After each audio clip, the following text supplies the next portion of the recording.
Hello and welcome to the Cheeseman podcast. This is Brendan, your host for the show. Joining me to chat a bit of Ange, a bit of transfers, a bit of Enic, a bit of the Fab. First up from Melbourne is JP. How you doing, man? Yeah, good, man. Still pinching myself a little bit. Got training photos coming out. Got all of Ange and his glory. My patriotic shingles are just all over me. How aroused have you been this past week, seeing him in the training gear and shouting it like that? If you had just a permanent... Yeah, just massive. Yeah, just all day. But I will say Mile Jedinak's beard's been trimmed back, so that's brought me down to earth a little bit. Can't have it all, I suppose. The Aussie he was Palace, wasn't he? I think he had some time at Villa as well. I might be wrong, but yeah. He looks quite hipster, but I wouldn't say it to his face. He looks fucking hard as well. He's hard, man. Also, we're delighted to be joined once again by Flav from the Fighting Cock podcast. How you doing, Flav? I'm doing good. Yeah, thanks for having me on once again. It's lovely talking to you guys. Just sort of enjoying the morning's cricket. Don't know if you're aware, Australia have slipped to 85-4, which means the fight back for the Ashes is on. And it's not going to be a whitewash, I don't think. I think we're going to do it. Sorry, it's nothing to do with cricket. I'm obsessed by it at the moment. But yes, I saw Postecoglou giving it some about the cricket as well. And he's such a lovely man. I couldn't get annoyed by him. I'm for some reason, I can't really understand why. I'm so excited by what we might see from Postecoglou's Tottenham. Really, really excited. Buzzing for it. Yeah, I think he's won us over quite quickly. I'll start with you, Flav. Then, how are your feelings on the appointment? I think it's one of those ones that kind of grew. It may not have been our first choice, but it kind of grew on us, and I'm really happy with it. Yeah, if you would have told me that Postecoglou was going to be our manager at the start of this season 3 months ago, I would never have believed you, and it would have been for the obvious things that everyone else is sort of probably thinking or feeling about that appointment before it happened. And that was like, well, he's not done it in a major league. Winning at Celtic isn't the most difficult thing to do. And, is this a step up too big? But then you're talking to people that actually know about him and aren't just sort of steeped in these sort of predefined ideas about Australian football or Japanese football, and actually talk to people that actually know what he's achieved and his style of play and his mentality and the kind of atmosphere that he wants to create. And you're suddenly like, this actually feels perfect. He's in an excellent position because we are all so jaded by our football club because of the two managers, if you ignore Nuno, the two managers we had before. And even the Nuno period was probably the worst. But you kind of expected it because it was just a weird appointment that was never going to work. But we now... Postecoglou has a Tottenham fan base in a position that's desperate for good football, and that's his first point of call. He's getting his teams to play attacking, expansive football, and I'm here for it. JP, you supported one of his former teams, Melbourne Victory, and was it his time managing that club that got you on board, or was it the national team? Because he wasn't at Victory that long. What was it? When was it that you sort of got on the Ange train? Pretty much as soon as he started in the A-League. So I think the Brisbane Raw days, he pretty much revolutionised football down here. So yeah, I was following pretty close because Victory were rubbish when he was at Brisbane, and then we got him. To put it into context, we were so desperate to get him from Brisbane that the A-League has a salary cap. I think it's about $2.5 million for the whole squad for a season. We were paying Ange $600,000 a year. So, and the manager's outside of that. But if you think a whole squad of players, 2.5 million, you're spending 600,000 on Ange. That's just kind of, it's massive. Like, that's how big what he did in Brisbane was, that we were like, was he worth the money? Oh, every penny. Yeah. And he was only here for a year and we didn't win it. We're the only club he hasn't won anything with, but you take that with Ange. You go, it takes him a year and a bit, and away you go. He's our Mourinho. But the football was brilliant. You're also a Spurs fan, man. Yeah. Oh, the parallels. Yeah. And the irony here is that he probably won't win anything for Spurs either. Yeah, it's brilliant. Any club that I care about, he can't win. Fantastic. Oh, but on Ange, like we've seen. Every club he's gone into, he's sort of shaken things up big time. Like even at Celtic and Victory and Brisbane Roar, and when he was in Japan as well, just managed a complete overhaul of the squad. And we'll go into transfers soon, but do you think he's going to do the same with us, Flav? Do you think that it's needed, the big overhaul? Yeah, I mean, the overhaul would be about the mentality. I think the number of players coming in wouldn't be any different than if Conte was still here. I don't think our transfer, a profile of player that we might want to get in might have changed, but the amount of activity and the amount of money we're going to spend, I think probably would have been the same. But it's the mentality. The overhaul is in the mentality and the idea of the kind of football club that we want to be, and how you're going to have to play in order to fit into to his system.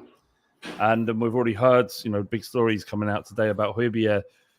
He may be the first casualty. And we had an Australian journalist on, his name in this second escapes me. Apologies. What's his name? Shit, doesn't matter. And he was talking about Højbjerg not fitting into that system, which at the time I was like, I don't know. That's kind of, he's Mr. Reliable. He's barely missed a game in 3 years. He's like always on camera. He's always, in the thick of it. He's a kind of captain without being the captain. For him to be just sort of cast aside, as it seems like he has been, would suggest that there is a way that you need to play regardless of what your status is in the squad.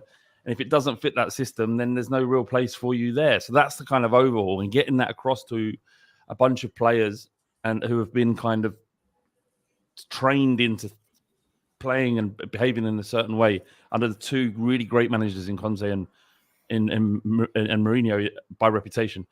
That will take time, and I'm not sure he'll be able to get that done before August. And that's fine as well. We have to give him time for this massive transition to take place. But I think that's where the overhaul is going to happen in reshaping the minds of our footballers. Yeah. Well, on that, JP, what players do you think will respond well of our squads? What players do you think will respond well to that shift in mentality, but also the shift in style of play? Like, there have been lots of talk about Ndombele and like he fits and he doesn't. Like, I think it was you that said it actually. Like, he does everything on the ball that Ange wants and everything off the ball that he doesn't want. So, but what player do you think would revolutionise? Could it be regular, like someone left field that you think will work under Ange? I think left field, I think my shout's been Jed Spence for the longest times. But then I think about the defensive line we've been linked to at the moment. If you've got Spence, Udogie, who's this, Van der Ven and Romero, that's like the ropiest back line that you could ever wish for. Wicked going forward, but super ropey down back. But he could be something, because I think Ange is looking for players who've got some pace in that back line as well as who can kind of drive a ball forward. That'd be cool.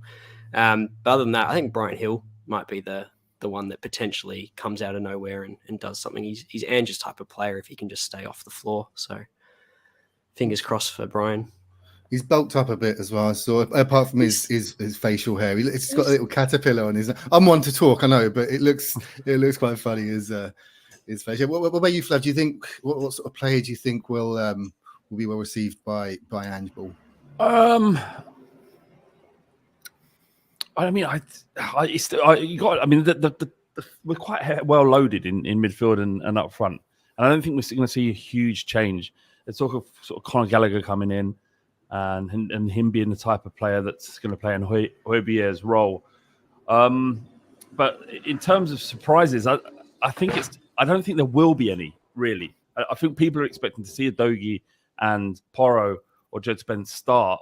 I actually think he'll actually go back to either Ben Davies at left back and Emerson Royale, and it'll be less. We can't go into the Premier League with a back line of Van der Ven, Romero, Udogie, and Spence or Porro. Like we can, and it will be exciting, but it's also going to be. There needs to be a level of conservatism, I think. Mm-hmm. If he comes out and it works, and it's possibly the most attacking side in the Premier League if he does do that. So you've got that back line I just mentioned. You've got Basuma, Bentancur. I know he's not fit till November, but Bentancur and Maddison. That's not the strongest midfield, although Basuma can put it about. But a single pivot, two attacking eights, and then up front you've got the usual three, and anyone else who can fit in there and take that place. But there's not much solidity there. On the ball would be fantastic. I mean, I only know enough about Postecoglou, as much as what I've been told about Postecoglou, and I haven't seen a great deal of about his teams playing. So it's difficult to suggest that. It's difficult for me to suggest.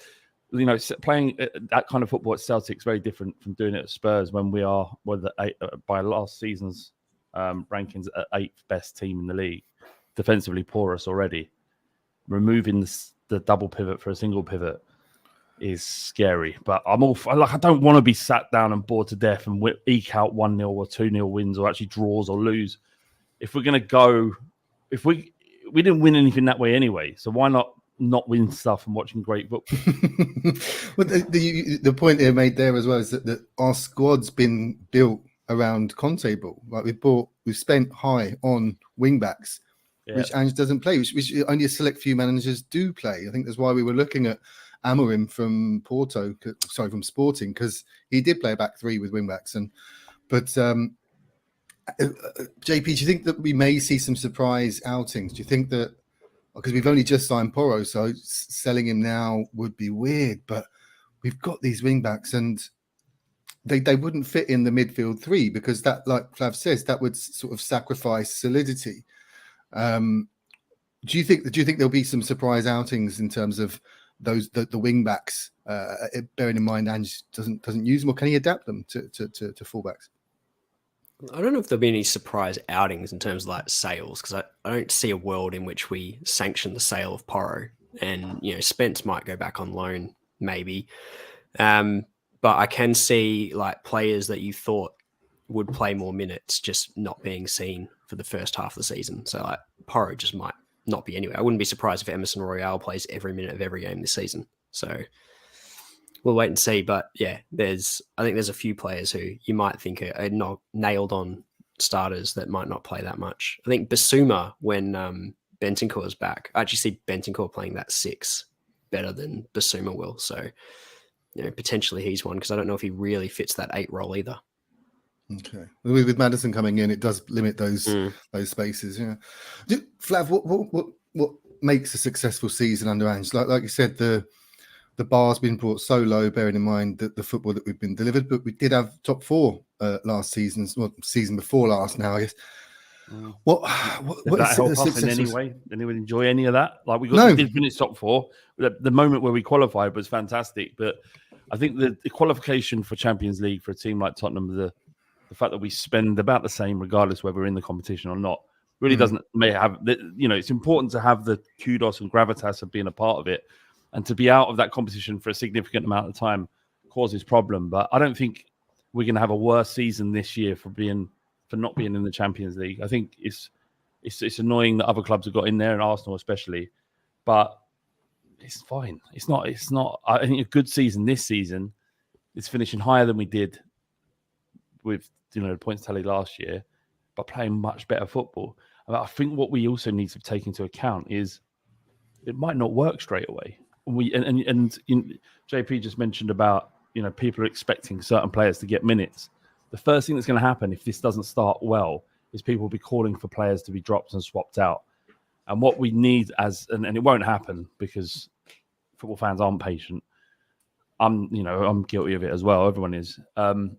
But what will happen is if things aren't going well, then they'll call for players to be dropped, and players that are popular within the fan base will be asked to be brought back in. Like Jed Spence was not everybody, but a lot of people going, why isn't Jed Spence playing? Why isn't Jed Spence playing? Why isn't he playing? These are people that have never seen him play. It's just different from what we've seen. We might then they say, oh no, I watched him when for the championship in front. No, you didn't. No one watches the championship. That's sort of like, unless your team's in it, no one's sitting down and watching a good game of football between Derby and Nottingham Forest. It's just not happening.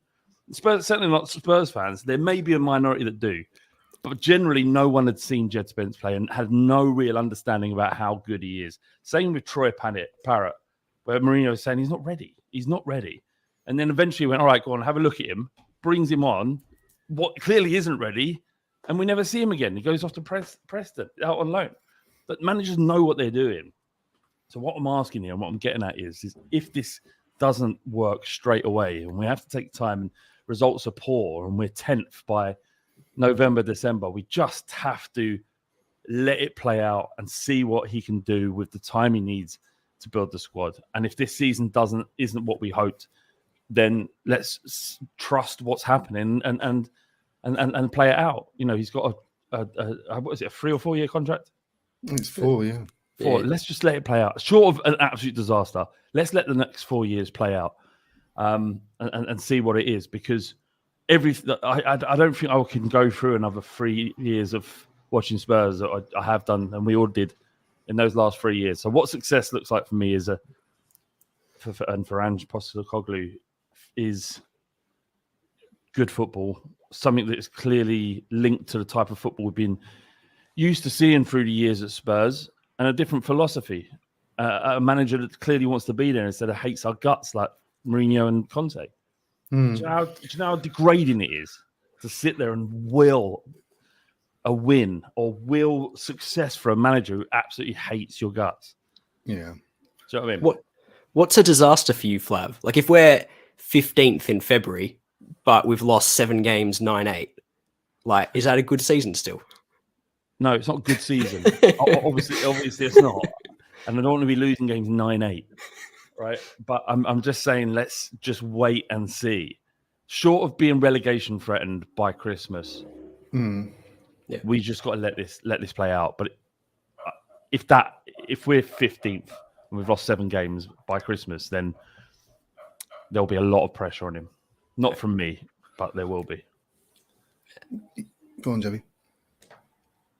Oh, yeah, no, I agree. I think Ange said it himself previously. It's like, look, judge me after a year. Like, don't judge me in the first few months. And he had a rocky start at Celtic as well. Everyone was just like, who is this guy? I think they lost in the Champions League, so they went out before. They didn't qualify for the group stages. Yeah. And I think they lost the first league game narrowly, but they lost it. And then it clicked, and they went on a run. So, JB, do you doubt that Ange will come good? Is there anything that makes you think, well, maybe, like, because I think football's all relative. Like he's got better players here. Of course, the competition's tougher, but if his methods work, then they'll work with better players, and the optimist in me will think, well, maybe he won't need as long to get his ideas across, that these footballers will have a better footballing intelligence and it will click sooner. How long do you think it will take for him to get his ideas across? I'm fully convinced that it'll work. I've got receipts on YouTube for this. I've been calling for it since February that I want an Ange in because he's my man. But it will take time. I think with Brisbane, it took a good 6 months before they started really getting it and playing good football. So it could be a really rocky 3-4 months for us. But if we can wait it out, I think it'll be worth it. Okay. As long as you can see the change, you can see what he's trying to do, then you have to be patient. Yeah. It's interesting because in that 6 months at Brisbane, no one was calling for him to be sacked. They were terrible. They were getting smacked up everywhere. But everyone was like, I see what we're doing here. This is interesting. Let's go with it. I don't want to give them credit too much, but there were a segment of scum fans that were saying, no, I can see what he's trying to do. They had that saying, trust the process. And they could see actually why we're finished 8th, but there's a clear plan that's trying to be put into place, and let's just give him time. There are other morons, which is typical of their fan base, morons that were calling for his head at the beginning of the season before last. So I think generally for a club that has won nothing in 20 years, we demand everything, and this is one time that we should just sit back and wait and see. As long as we can see progress, a change in style, and a manager that is leads instead of blames and makes excuses for why his team didn't win and blames the team. A manager who actually, he leads the club as a spokesman, but also as a manager. And a change in philosophy, the one that was similar to Pochettino. You remember Pochettino's first season? We wasn't flying. We were better. We were in a much better place than we was under Sherwood, but it took time. But we saw what was happening, and that's something we just got to look for, the positives, I think. Yeah, that deflected free kick against Villa, the Kane one, that was almost watershed. That was like when Kane sort of came on the scene and said, "Look, I'm the guy," and that was when Poch balls started. We're like, "Oh, okay, right, we're getting it," and the celebrations as well, and that togetherness. And I think Ange can bring that as well. I was watching the videos of him; the crowd just love him. And I think Spurs with the crowd that go to games, they do like a manager like that. They do like a manager that gives it. That's the thing with Conte, Cam, as well. One of the good things about Conte was his energy on the touchline, and we really responded to that. So I think Ange will get that as well, and hopefully get the patience. But on the subject of patience, I was going to start with signings coming in, but let's look at the word of signings going out. Harry Kane, there's the Bayern Munich rumours won't go away. Apparently, we've offered him 450k a week to stay. He's not signing that anytime soon, though, JP, is he? Nah. And I wouldn't either if I was him. Although I would, because it's Spurs and I've got and I've got no physical ability to play for the team. So if someone's offering me free money, I'm going to take it. But yeah, no, if I was Harry Kane, I'm waiting to sign that until like the last day that my contract expires. Flav, you agree with that? Do you think you'll probably wait and see how the season pans out? And that comes back to our point, like the patience. Yeah, he should sign. And if he doesn't, I'll hate him forever. but from his perspective, the sensible thing would be to just wait and see what offers he gets in January, because there'll be every club in Europe would want to get him on a free transfer next year. So for his perspective, you'd want to say, but there's a couple of things that are sort of give me some hope. And the first one was him talking about the atmosphere and talking about the mentality of the place and how we need to change it. We need to build something new, and giving him the responsibility to be a part of that change could mean that he sticks around and goes, actually, showing this level of loyalty actually probably means more than winning the Bundesliga. That is nonsense, by the way. If he goes to Bayern Munich, I'd be amazed. What have you done? Mm-hmm. Like, who gives a shit about winning the Bundesliga if you're in Harry Kane's position? It's different, like as a player like Højbjerg, for example. You could see why he would want to go to Bayern Munich, but he's on the brink of breaking Shearer's record. That record of being an all-time Premier League goal scorer is so much more impressive than winning a group-based competition in Germany. I cannot. The only thing that would usurp that would be winning the Champions League with Bayern Munich, maybe. But even that, there are lots of people that have won the Champions League.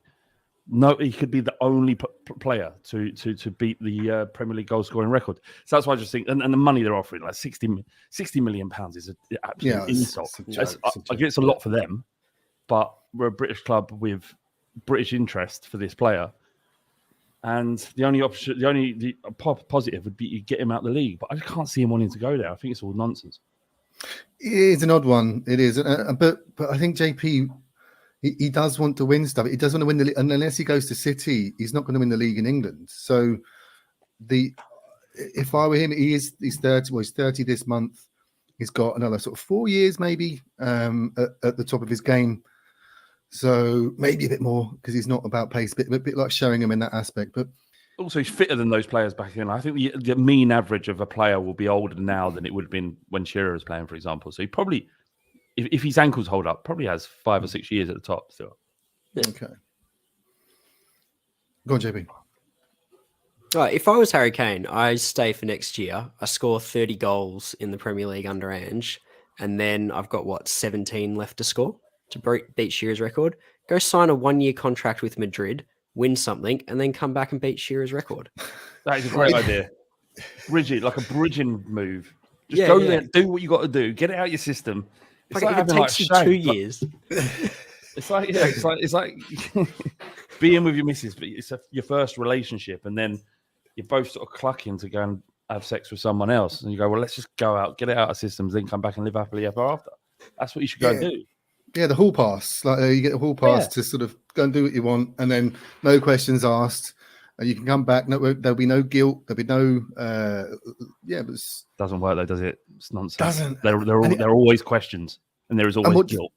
There is, and also what does that mean about what does that make Tottenham? Like, it does make us a bit more of a joke that our best player ever had to sort of go somewhere for a year to get out of his system and come back to the team and that doesn't win shit. I know. There's not you got to have dignity, but I don't care. I just want him. Just do what makes you happy and come back. You know what'll happen as well? Like, we'll win the FA Cup that year he's gone. Yeah, doing nothing at Real Madrid. Oh god. Other outgoings. Then we touched on Højbjerg as well. 40. Would you take 40 mil for Højbjerg, JP? Yeah, I'd drive him wherever you wanted to go. 40 million. No one's offering 40 mil for Højbjerg. I think that's what I saw. Again, it's Twitter, so fuck knows. It's been mooted. Like pesos.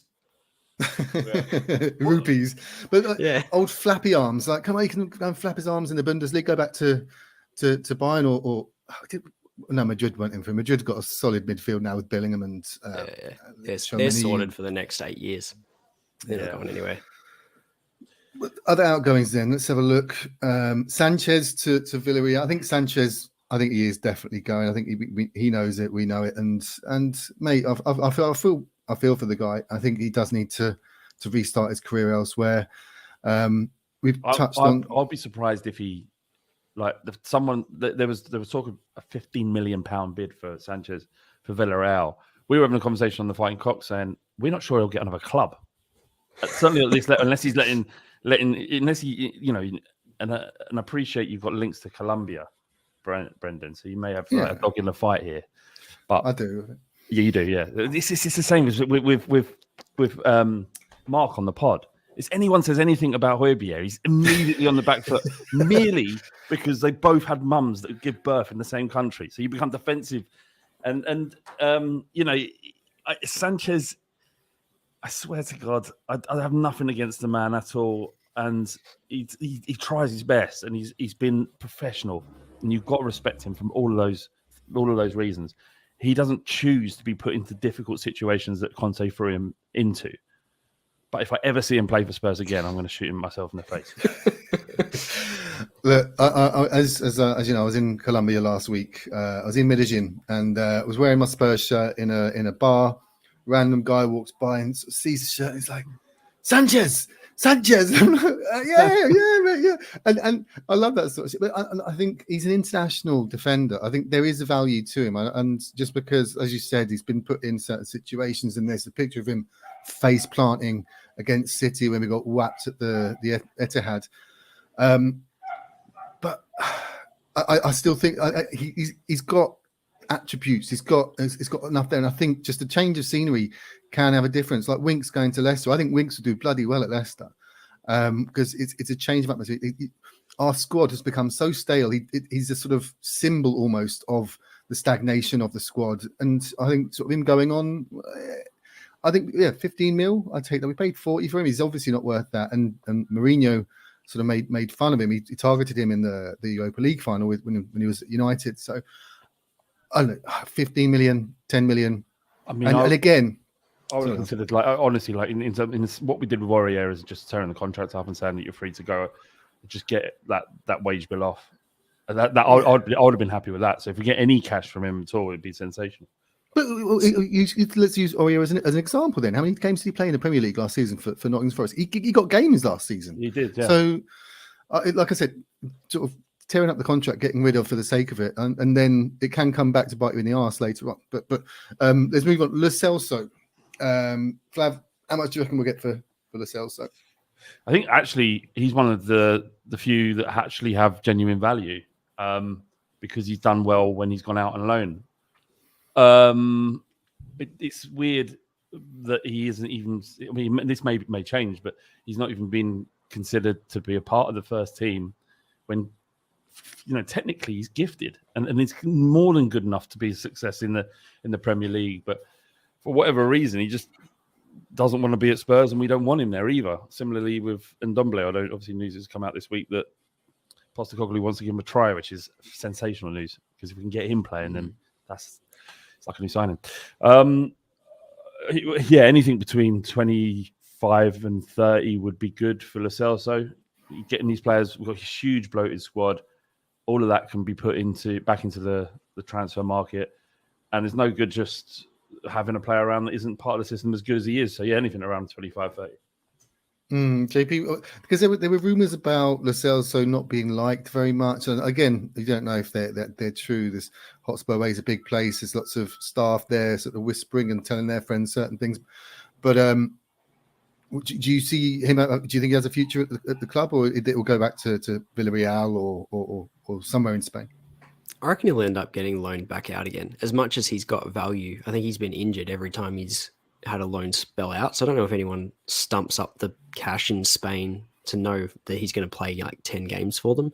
So he has the ability to play the Ange system. And so I would like to have seen him get another chance, but the noise all just seems to be that he's not liked around the squad. So get him out. And we just need to build harmony and unity back in the squad. So I'm all good. He can go. That's fine. Well, let's go on to incomings now. We sort of went backwards that way because of the Harry Kane thing. James Maddison, he's up there. Like Flav, are you happy with that one? Because the stats wise, he's up there with sort of Fernandes, De Bruyne, and to get him for 40 mil. I know he only had a year left, and they were relegated, but that was a good bit of business. Brilliant. Like the fact that we managed to get him. We're not in the Champions League. He is, if not the best, one of the best number 10s in the Premier League. If he starts well at Tottenham, and I'm sure he will, he'll probably end up in the England squad as well. We heard, and everybody hears stuff, and you take most of it with a pinch of salt, that he'd agreed to join Spurs last season, even when things were going completely tits up with Conte, that this deal in principle had been put in place, and that he'd agreed to join us, and that was literally about 3 or 4 months ago. So when we were linked again in the summer, I was never in any doubt, really. It was a great bit of business, fantastic. He definitely improves us. We've been crying out for someone like him since Eriksen signed. I'm not saying anything that everybody doesn't already know. We've absolutely pulled one out the bag there, and he's head and shoulders Leicester's best player, and he's classy. He's so classy, silky. Having a genuine number 10 to feed into Kane, should he stay, that would be an absolute joy to behold. That's exactly what we want to see as Spurs fans. Is a maverick number 10 feeding the best number 9 in the world, and we finished 8th. What the fuck? I don't know what's going on. Really, it's a great bit of business. Fantastic. JP, what do you think it was that because we are a big club, and it's fair enough we're one season out the Champions League, and Newcastle have their one season, but that doesn't mean that the shift has already happened, that Newcastle are a permanent fixture in the Champions League and Spurs are slipping out. It's transient, and I think we are a big attraction. London obviously helps. It's not that far from Leicester, and obviously it is the capital and the main sort of city to attract players. So what do you think's wrong with Maddison? Why the fuck do you want to join Spurs? What's wrong with any of our players? I think London and about 170,000 weekly other reasons probably played a large part in it. But to be honest, if I'm Maddison and I'm looking at that Newcastle squad, I'm not guaranteed to play. They also didn't put in a bid for me. So, playing at Spurs is better than anyone else that's left on the table. So as much as we were 8th placed, you kind of guaranteed a 6th place and above in the next couple of years anyway. So it's a safe bet to be not terrible, but also not the most ambitious signing, if we had to say so, on his part as well. How are we going in the cricket, Flav? I'm sorry, I've got an Amazon delivery, and my missus, it's a password, and she's calling me, and I said, I can't. It's not very professional, but I don't know where to find the password. I don't know why I need a password. I don't know why they can't just give her the parcel. I'm trying to do this while listening to you, and I've just decided to forget Amazon. It doesn't matter. It will come back. No. Sorry. Mate, sort out the delivery, man. It's all good. No, I can't be bothered. I'll much rather talk to you guys. Oh, that's very kind. Very kind. That's cute. Other new signing is the goalie Vicario. I'll be honest, didn't know anything about him until we were linked. But I think we were going after Raya.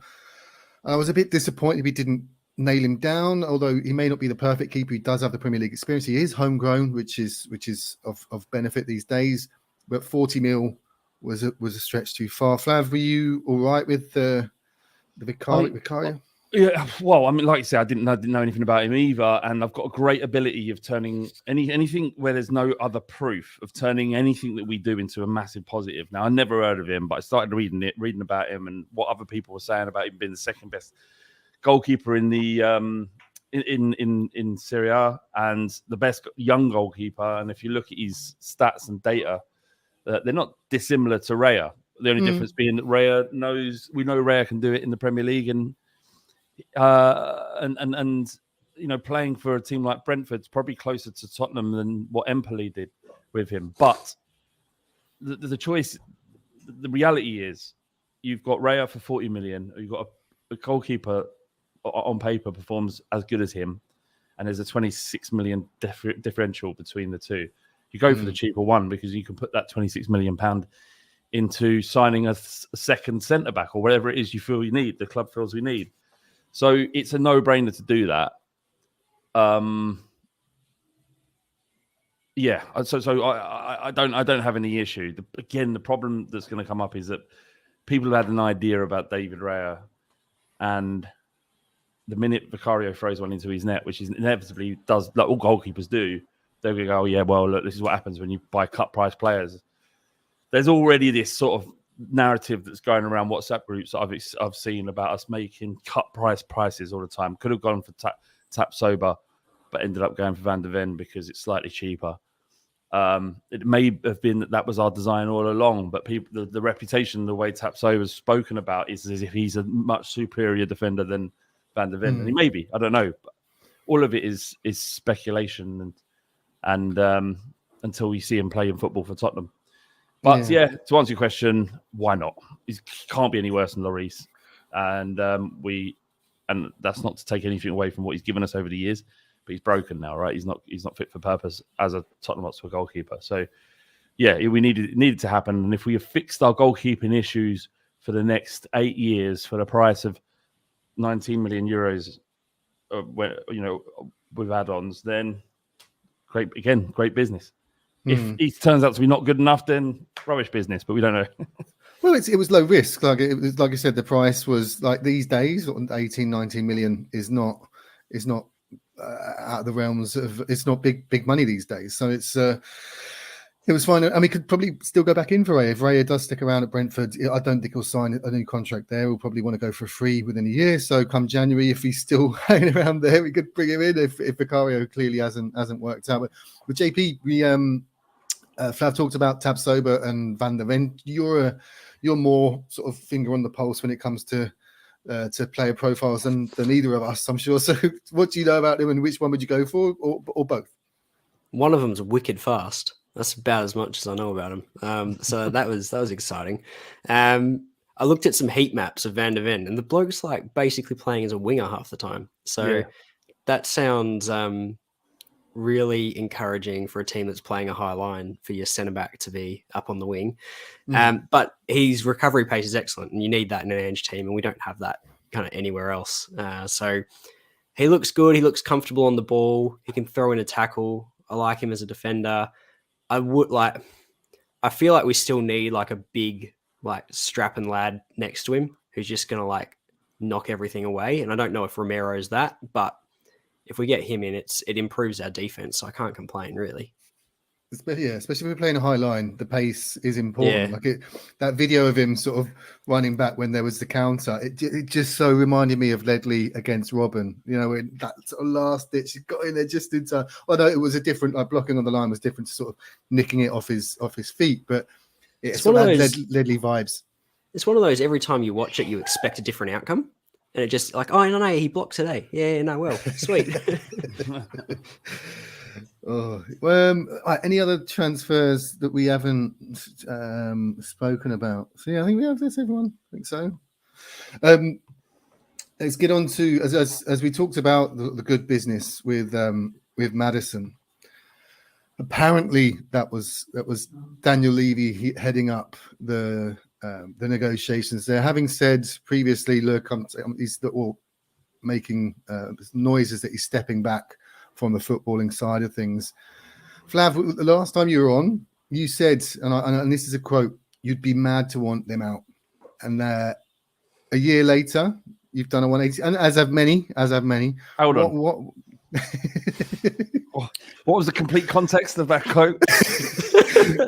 That's 6 words. That's 6 words. Things were going well. We were Yeah. just qualified for the Champions League. We had a great manager making 7 signings. Like, things were hunky dory in the summer last year. That's why you're bringing it up. A year is a long time in football, isn't it? A year is like 6 years in life. 1 year in football, so much can change. Yeah, when I made that quote, that said that thing that you said, I said that things were great this time last season. We had Conte, who done everything we hoped he could and more by qualifying for the Champions League, usurping Arsenal in the way we did. Signing, we all thought we won the transfer window, making statement signings like Richarlison, a backup player for £60 million, £50 million, or whatever we paid for him. Yeah. All of it made complete sense. The reason why I've gone 180 on Daniel Levy is, and I don't think I'm going to say anything that hasn't been said, so I'll try and make it as interesting as possible. But the key thing for me was the regulation. Talking about regulation of the transfer market, and the market makers like Man City, Chelsea, and Arsenal and Newcastle need to be stopped. And I don't disagree with that. I think there is a better system with a stricter, a system that's more strict on how you can spend your money. But as a fan, I'm like, I don't care.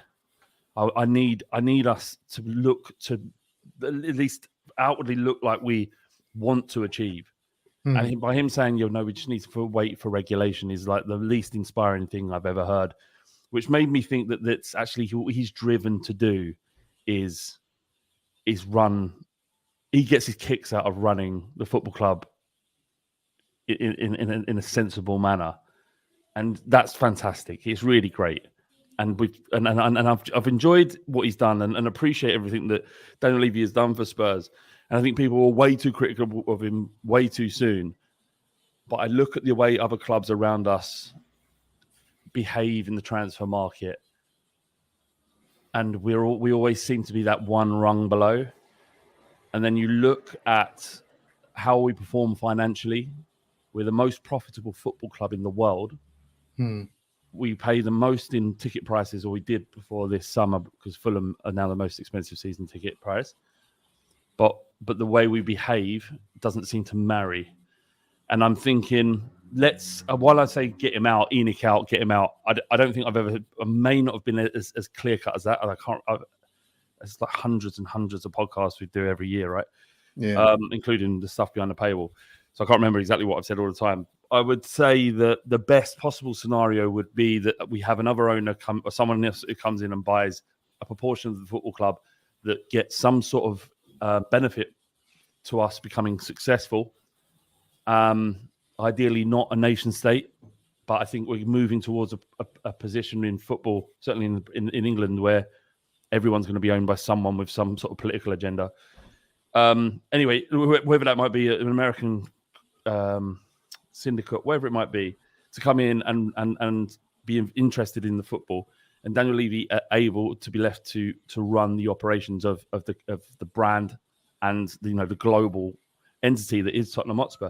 Because what he does incredibly well is run the financial side of the business. Like I said earlier, there's a Forbes rich list of most profitable sporting franchises. I appreciate Spurs isn't a franchise, but it's sporting franchises, and we were 4th in the world of all sports and number 1 in football for the most money generated compared to how much we spent. So that no one else is doing that. So what we need to do is take advantage of that huge revenue that we're creating and put it back into the football. And it's a shame that we're in a situation where how much money you spend directly correlates to how successful you are. But that's where football's been for the last 3 decades. And so actually since the 60s, Spurs were guilty of it as well. No one talks about this, but in the 61, we absolutely spent a wedge on that team. But, if that is the case, and that's the way football is in the UK, we have an opportunity to do it. And I don't think that will happen with just Enic there. We need someone else who's ready to take advantage of that revenue. And it'll be in a good position. I don't know if you watched the the interview with him at the Oxford Union. It was Oxford or Cambridge Union, one of the two. Yeah. And it was brought up. I think one of the guys in the crowd was a Spurs fan and brought up like the lack of success under his tenureship, and his immediate response, the first thing he said was, "I would like to think that Spurs fans, looking at where we were before I came in and afterwards, that Spurs fans appreciate the progress that's happened." And I think we do. I think we've given him that. Absolutely. I also think that I agree with you that his very frustrating means of going about transfer business, whilst we sort of do marvel, it was like, oh, Maddison for 40 mil, got that one. There's always a flip side to that. There's always the Grealish. There's always the João Moutinho. There's all these other sort of near misses where had we paid 5 mil more, we get them in. And where would we be now? Where could we be now?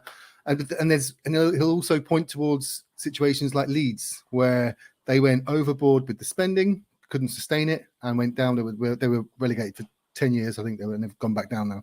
So it's frustrating. But I'll come to you on this one then, JP. Would you mind being owned by a nation state? I mean, are we in a position to hold them all? Nothing deep. but do you know what I mean? Like are our governments that invade Iraq and kill 1 million people? Are we the moral arbiters here? Who are we to say, oh, they whip people for committing adultery and they stone homosexuals, which is obviously horrible. But we also go and invade other countries and kill 1 million people. Are we holding the ball high ground here? Sorry, super deep. Sorry. I'm not answering that. I don't even have a platform, and I'm going to get answered. Look, I don't. Anyone who owns a football club or has the kind of money to own a football club these days has got something in their closet that you could kind of dig into and go, you know, there's some moral kind of either clearly bad stuff going on or ambiguous in there. It wouldn't be hard to find that with any football owner. I think it's easier to find that with some of this, you know, nation state based stuff because it's so public. Where it leaves you as a fan, I don't want to ignore it because I don't think we can ignore it. And we should do everything we can with the platforms we have to draw attention to the social issues that need attention, and that's home and abroad. And you know, and it shouldn't make a difference. But to your first point, would I be comfortable being owned by a nation state or one of these kind of mega wealthy owners? Probably not. I think like you can. It's kind of Man City, right? Like, yeah. Do they care? Do their fans care? No. I'm sure their fans do care, but I've spent enough time saying that it doesn't matter because of that it wouldn't mean as much to me if we won it that way. Although to be honest, at this point, I just want to win anything. So maybe I don't care. Maybe just give it to me. Just give me all of the trophies and all of the money. Yeah. Well, we'll move on. That was proper super deep, guys. Thank you for humouring me. Today, I think Flav had sort of mentioned to you before that about the fan advisory board today. It was announced, and congratulations for the positions that were up for vote. So to Chuck for the international, Chuck in from Austin Spurs, to Pav from Yorkshire Spurs, who are on the fan advisory board. Obviously, Chris Power. So I'm sure Flav, you know Chris should be representing Proud Lily Whites. D will be representing Spurs Ability, and Shav, I believe his name is Shav. Apologies, Shav, if I got your name wrong. Will be representing Spurs Reach. What were your thoughts on the fan advisory board, Flav? I mean, do you know much about it? I've been sort of quite involved in the background of it. Do you know much about it? No, I mean, not a great deal. I know what that is happening, and I know the fans have been some fans have been kind of canvassing for support. We've received a few DMs and stuff, but we haven't engaged in it because we don't know any of these people well enough to actually get behind them. I don't want to be cynical. I don't want to be, but when it comes to the club and how much they're willing to listen to supporters, it's not like the trust haven't been in the room for years. This is something that's kind of been forced upon them and they've been directly involved in it. Now, I appreciate there's an independent electoral process, and that anyone who was put in place, that decision didn't come from the club, because if it did, then that would make a farce of it all. How much power will it have?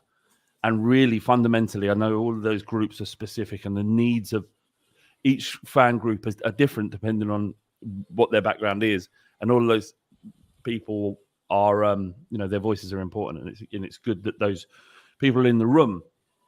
But the vast majority of fans will only be interested in how this group can positively impact what happens on the pitch, and the reality is that it's unlikely to. But it's a step forward in the right direction, isn't it? The fact that the club and fans are talking to each other, and that the club have, seemingly welcomed it.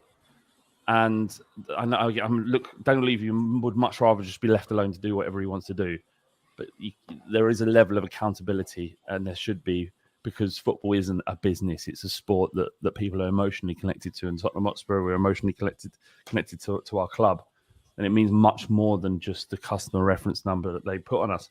So to have real people in the boardroom and talking to the owners of the club is a step forward and a positive thing. Yeah. But also, I'd like to point out I did get Sash's name. I think I combined Sash with Pav. So apologies, Sash, who was on the YouTube on Monday. So we're looking forward to having you on the podcast as well. JP, your thoughts? I mean, I was fully backing Paul from Sydney Spurs for the international spot, just because I've known him for years. He's a mate, and I know that he would carry out the role really well. It went to Chuck in Austin. It was always going to go to an American OSC because there's more of them. There's over 100 there. There's only 15 in Australia. I've got 12 in Brazil. I'm chair of Brazil Spurs Bahia.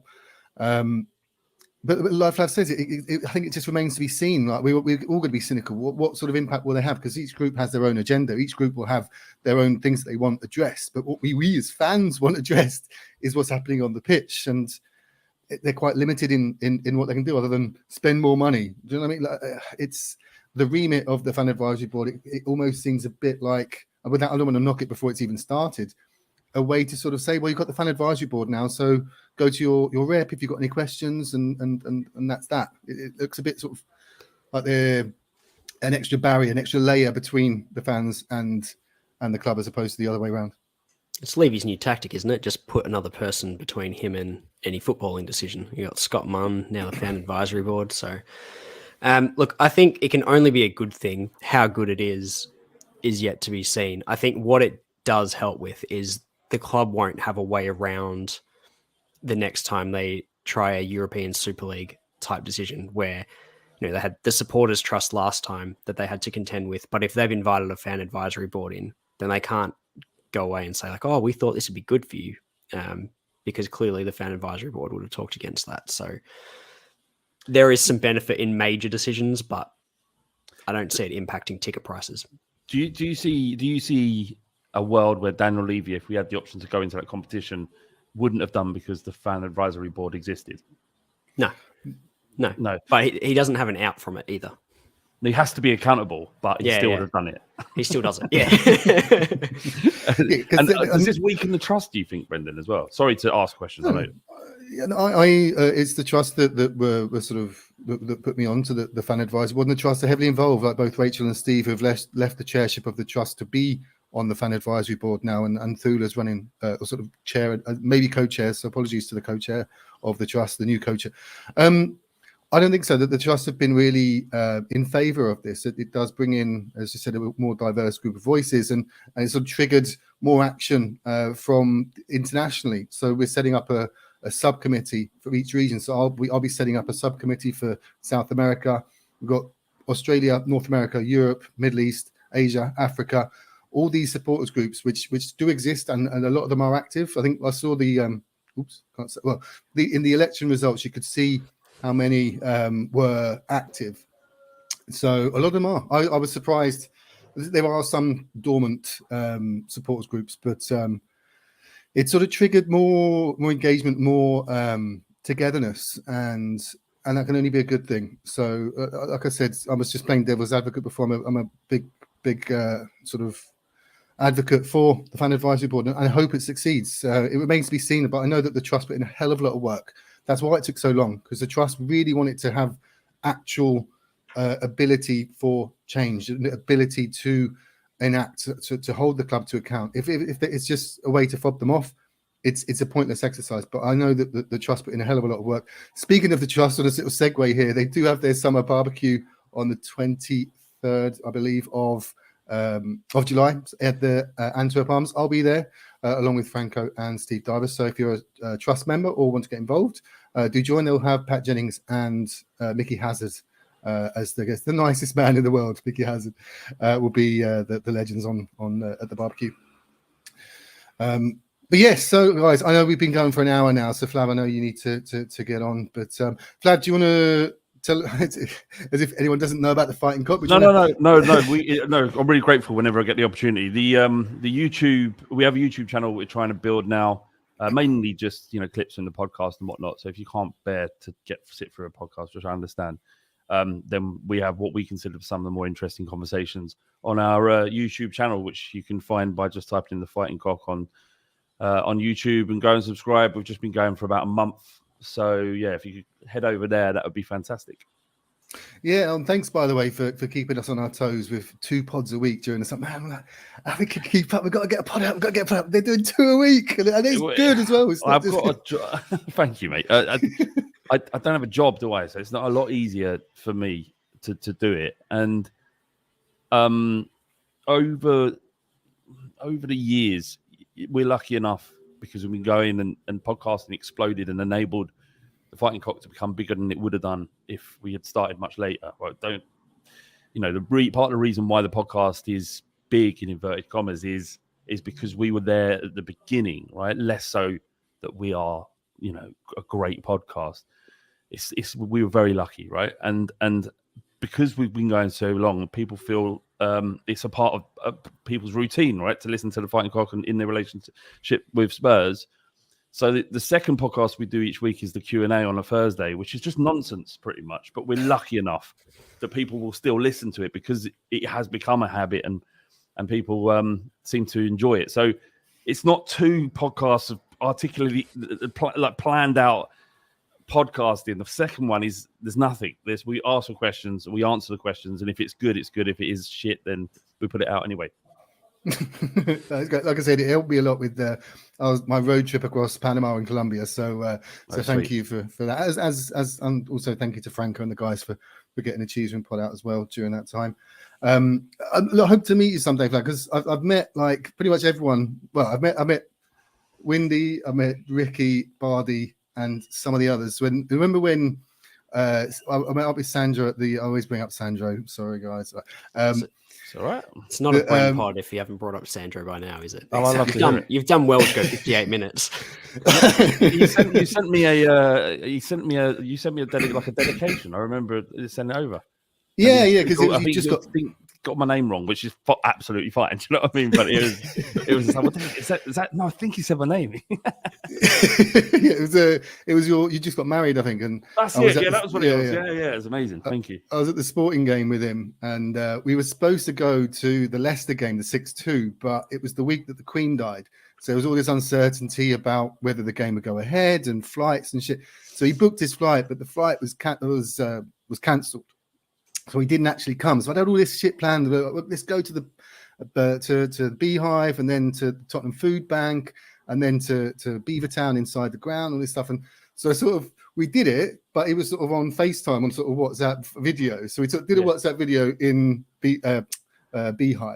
I dropped off the food at the food bank. And when I got to Beavertown inside the stadium, sort of saw Ricky, Windy, Bardi, and the rest of the Fighting Cock extra inch crew. And I get a call from Sandro. He calls up, and I sort of answer it. And he's half naked. And I'm like, it's like, guys, this is half naked Sandro. Want to say hello? And Rick was like, all right, Sandro. All right, Sandro. We could Lovely do a guy. second pod a week just with your Sandro anecdotes, Brendan. So we're sorted. Yeah. I love the guy. I love it. And he's because he doesn't need to be my mate, but he is. That's the loveliest guy. Like, just love him. I haven't got any ex-Spurs mates, so Oh, sure, you know. sure you do.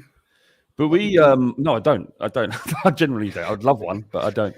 Good to meet for a pint. My problem is I live in Wiltshire, in the middle of nowhere, in England's a great country, but it's mileage from Spurs. It takes like 3 hours, 4 hours to get there. So I don't actually go to Tottenham as much as possible. But it was about choosing a life with my wife and children, or being utterly crushed by Tottenham Hotspur each weekend. So I chose the latter. Yeah, I think you made the right choice for sure. And I'm in Brazil as well. Not the latter, but anyway. Oh man, I think we're done. JP, thanks for joining, man.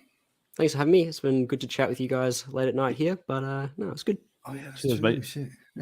Flav, mate, thank you for joining again. Pleasure, anytime. Legend. Cheeseheads, do listen out for the next pod. I'm actually going to England or Ireland myself next week, so I'll be off for a couple of weeks again. But we will be back. I will be back in August when the footy starts, but I'm sure Franco and the guys will get something out. YouTubes will be out as regular. I think it's 3 a week. We're getting YouTubes out, and they're coming on big and strong. So do get involved there. And as always, follow us on the socials, like, comment, etc. And as ever, come on, you Spurs. Come on, you Spurs. Come on, Spurs.